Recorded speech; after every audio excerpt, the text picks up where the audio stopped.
Информация об объективных явлениях и сама объективна.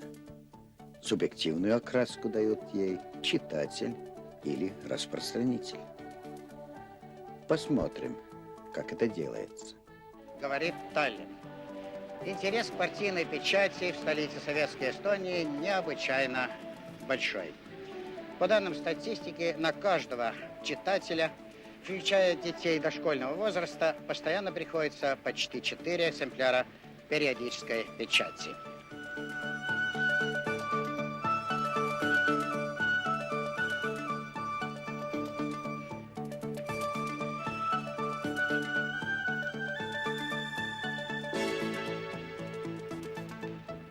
Так говорим мы, но недоброжелательный гость может сказать и другое. Говорит Таллин. Репортер газеты «Итансвилл» Джон Смит. По статистике в Советском Союзе нет безработицы. Но, увы, смотрите на эту очередь. В этой газете, только в этой газете объявляются те немногие вакансии, которые существуют. Итак, один факт, два толкования. И в нашем небольшом репортаже мы так и будем следить за вот такими разнотолками, постоянно при том спрашивая, кто есть кто. Я комментатор эстонского телевидения Уно Носикас.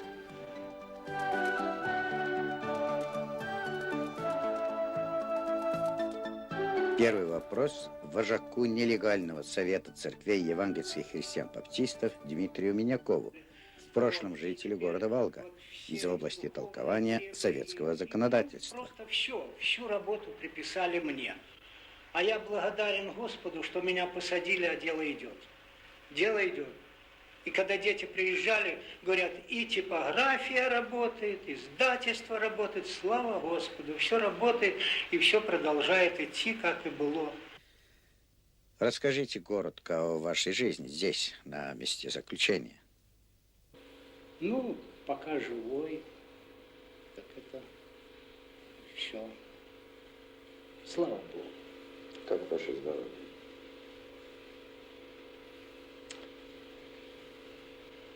Здесь медицинские есть карточки у них. Как они что там писали, я не знаю. Вы принимаете лекарства? Да. Интак принимали. А больше так у меня ничего пока не нужно. На Западе пишут, что вы рукоположенный пресвитер. В Эстонии это не подтверждается. Кто прав? Ну, вы же знаете, что у нас некоторые есть различия и расхождения с Союзом Баптистов, поэтому мы здесь находимся. А из Союза Баптистского никто не сидит. Это все понятно. У нас совершенно по этому вопросу мы друг другу препятствия не ставим, и в то же время, конечно, у нас общего в служении и в следовании за Богом нет. Общего.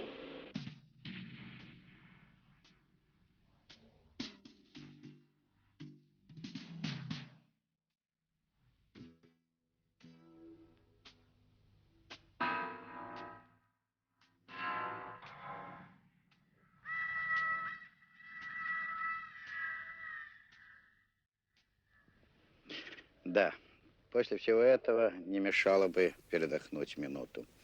Но, увы, даже в таком маленьком, спокойном, тихом поселке Северной Эстонии, где мы сейчас находимся, можно найти следы ревностного мученичества за веру. Вот дом местного священника. Где-то на втором этаже мы могли бы найти около 10 квадратных метров стены, для окраски которой понадобилось молодому, здоровому мужчине более года. После отбытия срока наказания за тунеядство, уклонение от уплаты алиментов, Херберт Мурт не отказался от паразитического образа жизни.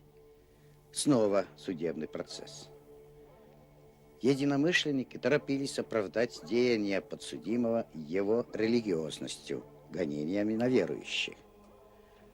Такой трюк выгоден для, так сказать, корреспондентов западных радиостанций. Они в зале. Мы работаем для эстонского телевидения, а вы, молодые коллеги... Как?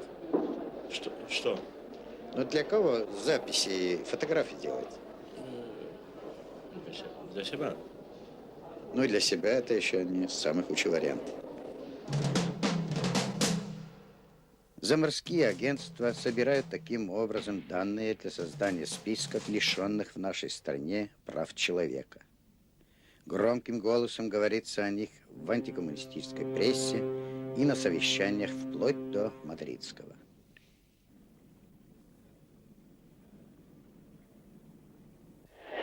Таллин – город туризма, а туризм углубляет дружбу. Такова довольно единодушная оценка. Мы не обижаемся, если с разных стран к нам приезжают люди, не понимающие, почему у нас судят не любящих заниматься общественно полезным трудом.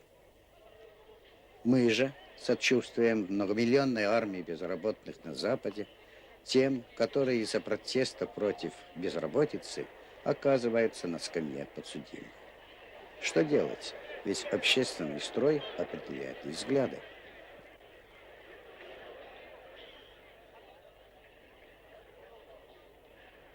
Проверка документов и правильности заполнения таможенных деклараций в порту Таллин не отличается от соответствующей процедуры какой-либо другой страны мира. Но, увы, находятся недовольные. Мистер и миссис Н из США, несмотря на скромные доходы, много путешествуют.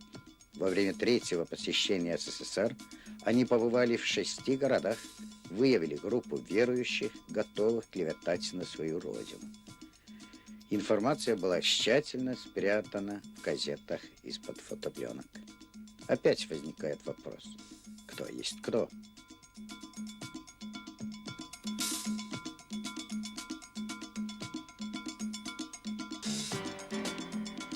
Ознакомим зрителей с некоторыми ухищрениями по тайному перевозу враждебной литературы. Все средства хороши. Специально изготовленное белье, пояса, чулки.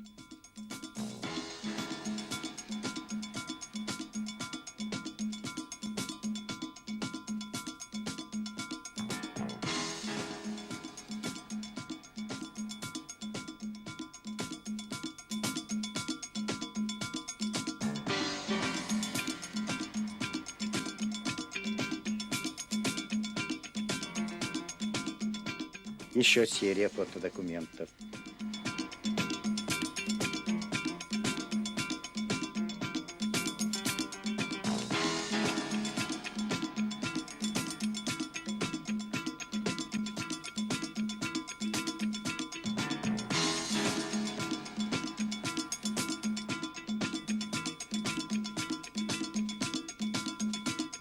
Часто антикоммунистические призывы и материалы облачаются в религиозную оболочку. Оградительные меры против перевоза такой литературы – это наше моральное и юридическое право.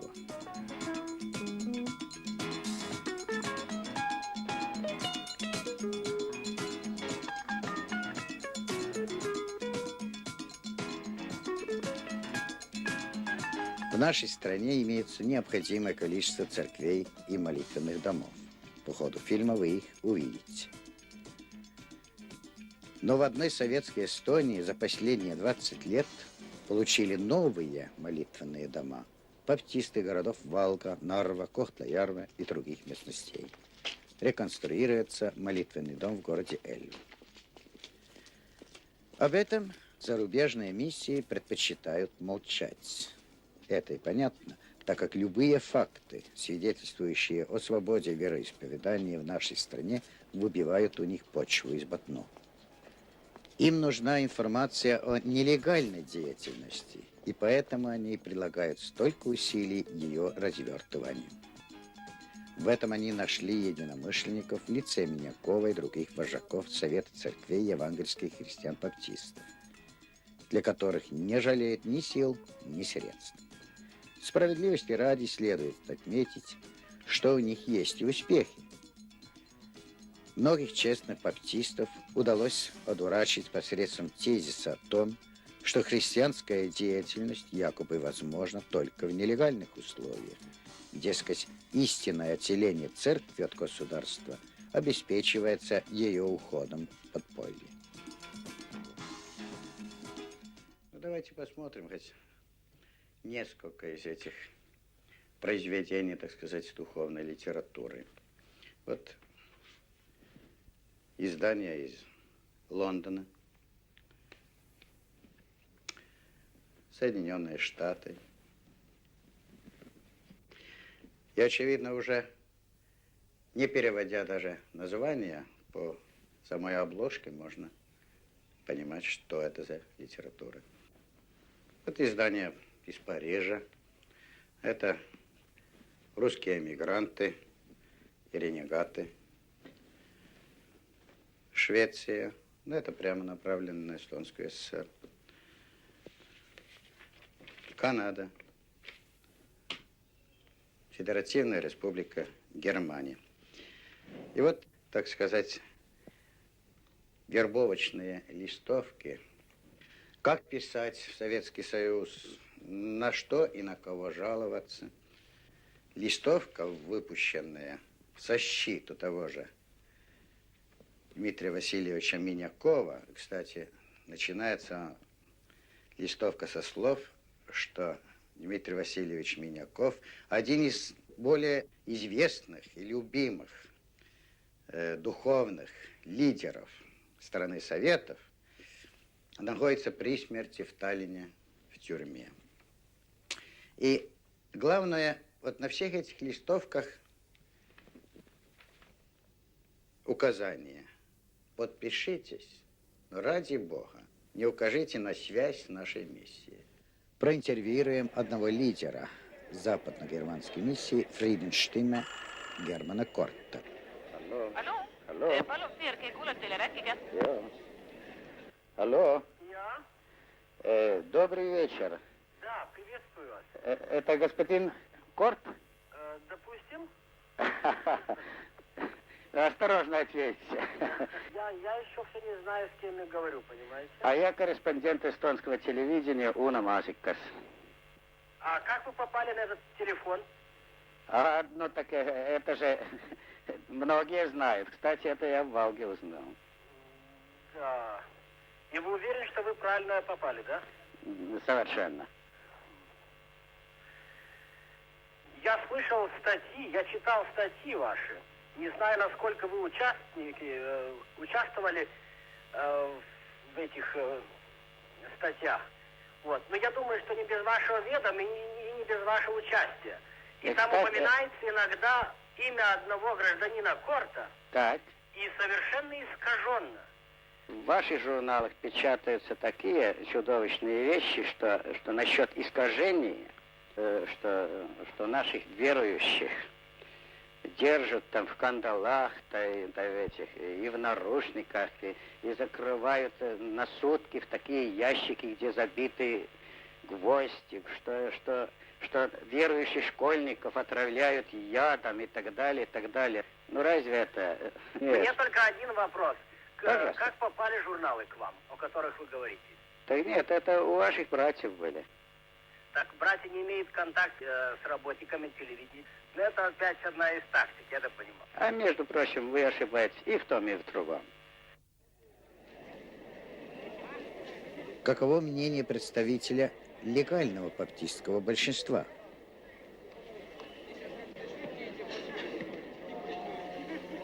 Пресвитер викарий Ордер. В свое время, это в 60-е годы, кажется, вы были членом примирительной комиссии. Да. Расскажите. Я был 3 года в этой комиссии, и в это время мне было возможно познакомиться с Советом церквей. И я видел там много хороших людей.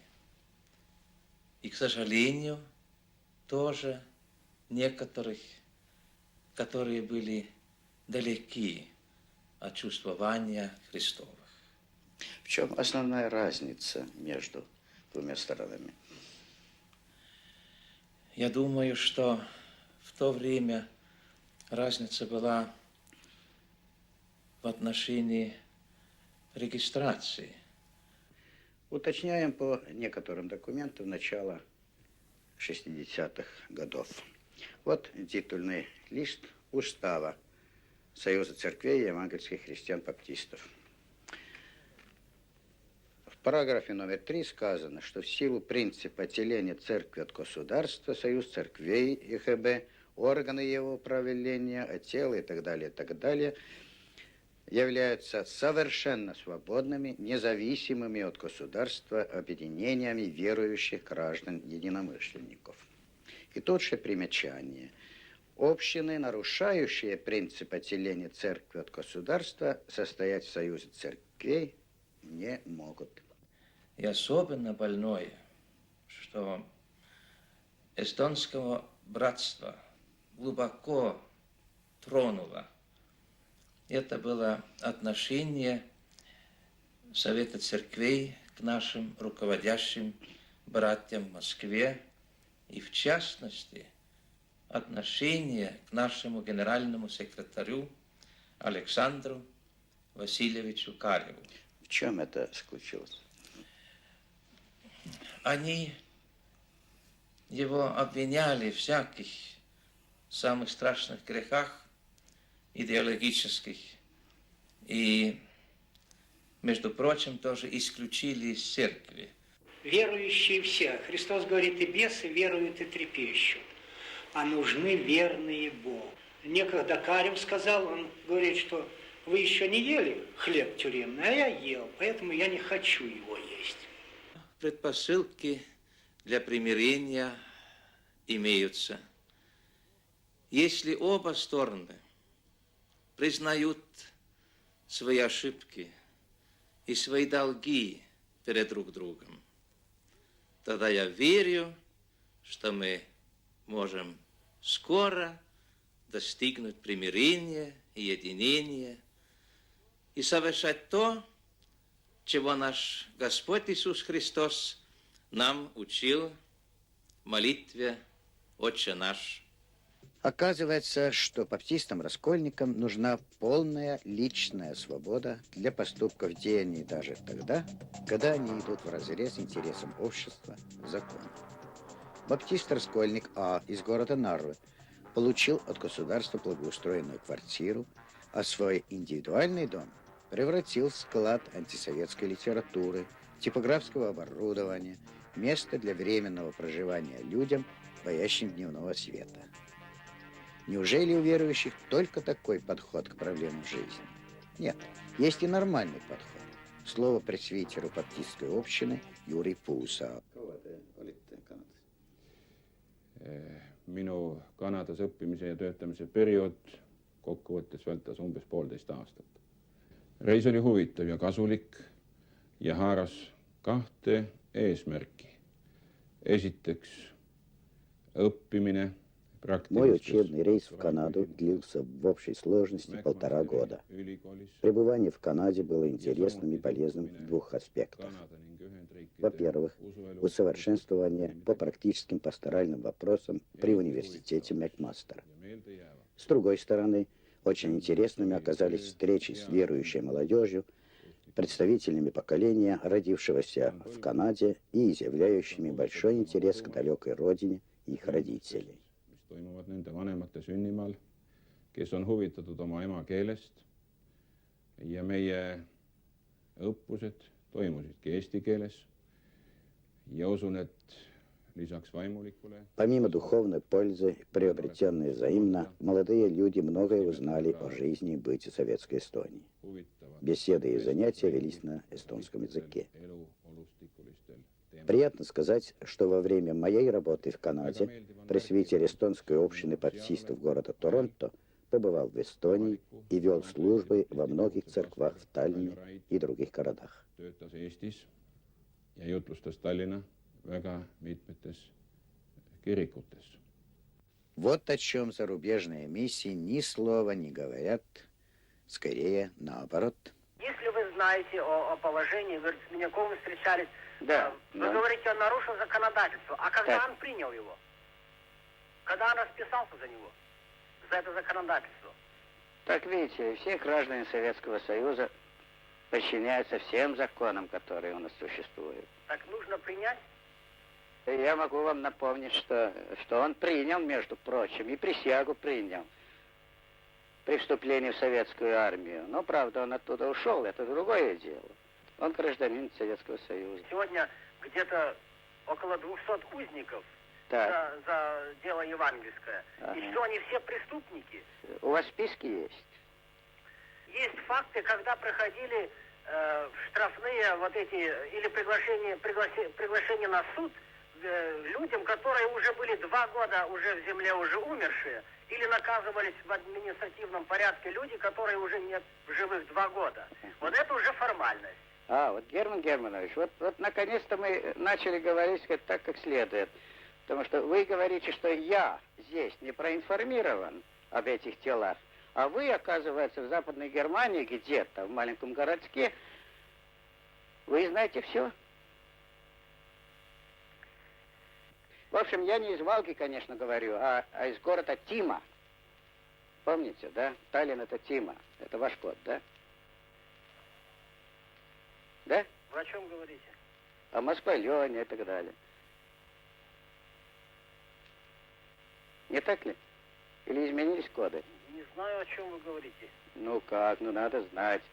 Раз вы знаете о том, что творится здесь, так надо знать и о том, что у вас там. Будьте добры, скажите, почему вы приехали в Советский Союз под другой фамилией и под чужими документами? Когда? Ну, если не ошибаюсь, так, так это 2 или 3 раза вы были, да? Ну, в 76-м, допустим, но Вы знаете, потом еще. это совершенно отпадает вопрос. Чтобы разбирались там или что, это разбираться нужно здесь своим органам и, вот именно местным, не местным, а нашим внутригосударственным органам. А если со стороны, то это ж опять вот как... Непонятное стремление попасть в список мучеников за религию имеет место и по сей день. Но, правда, это нелегко. Например, за распространение антисоветской литературы по западным представлениям у нас чуть ли не расстреливают. Подсудимый В. распространял среди членов баптистской общины 100 экземпляров враждебного журнала Нелегального совета церквей евангельских христиан-баптистов. Народный суд, учитывая все, приговорил его к 6-месячным исправительным работам по месту работы с вычетом заработной платы 20%. Это в общей сумме не более 200 рублей. Пусть В и его единоверцы подумают, гонение ли это или...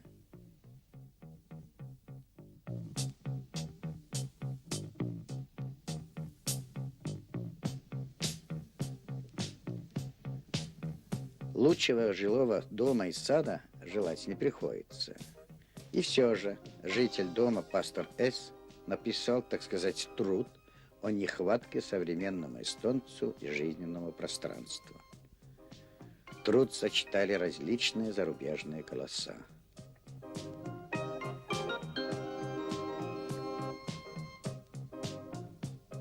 Когда господа любители сенсаций узнали, что с 1960 года рабочий кабинет пастора С. периодически находится в одном корпусе этого учреждения, они торопились обвинять коммунистов-атеистов. Смотрите, поместили здорового в сумасшедший дом. Количество проповедей пастора С. в этой церкви зависит не от коммунистов, а от здоровья самого пастора. И, наконец, о деятельности и домах Дмитрия Минякова в городе Валга. Вот его первый скромный дом за границей города. После некоторых инцидентов с единоверцами он приобрел домик уже в черте города. помимо хозяйственных операций, времени и энергии хватало и на другое.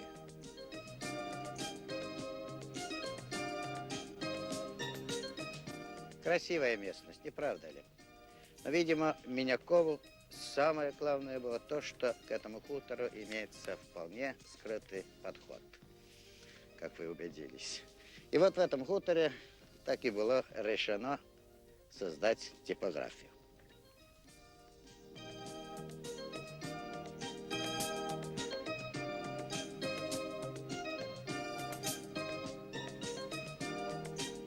Владения семьи Минякова расширились. Из большой семьи работал один, периодически два человека, но благосостояние росло. Кто запретит мне, уезжая, дать вам, что я хочу, костюм или что и прочее? Это же если кто и уезжал, и мне что-то оставили, то это же совершенно не подлежит вот такому обвинению и прочее.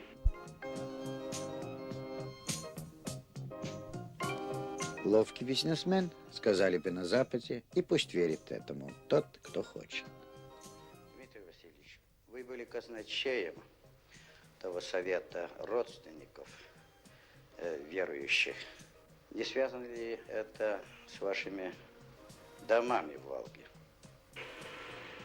Ну, в отношении домов, в отношении другого, это, оно для нас уже не ново. Даже верующие поверили. И тогда некоторые из них упали на колени и стали просить прощения у Бога, что они поверили. В отношении этих домов мы всю жизнь с женой работали, когда я в тюрьме не был. У меня свой дом. В отношении зятя, зять поехал на сезон, привез 5000, у него есть расходы, он все сам может ответить. Зять купил полутораэтажный огромный дом, купил за 500 рублей под снос, и его перевез. И им почти много хватило на 2 дома. 4 дома за короткое время и, как видите, из ничего и почти без расходов.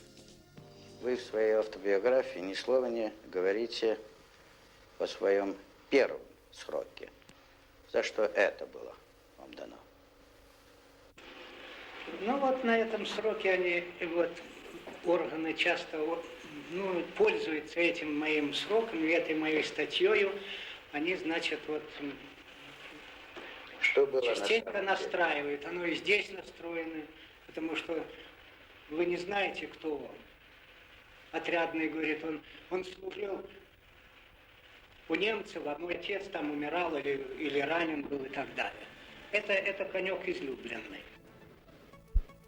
Вот истинное лицо вожака баптистов-раскольников.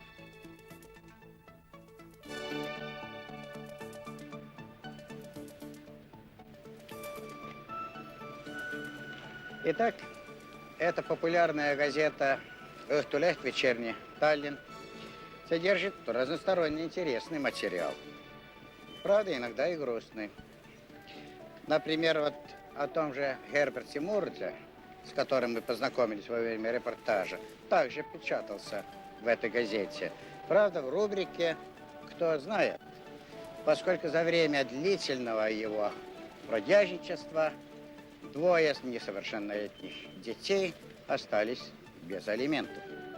Пусть у враждебных агентур зарубежных остается своя вымышленная версия. Главное, чтобы мы знали, кто есть кто.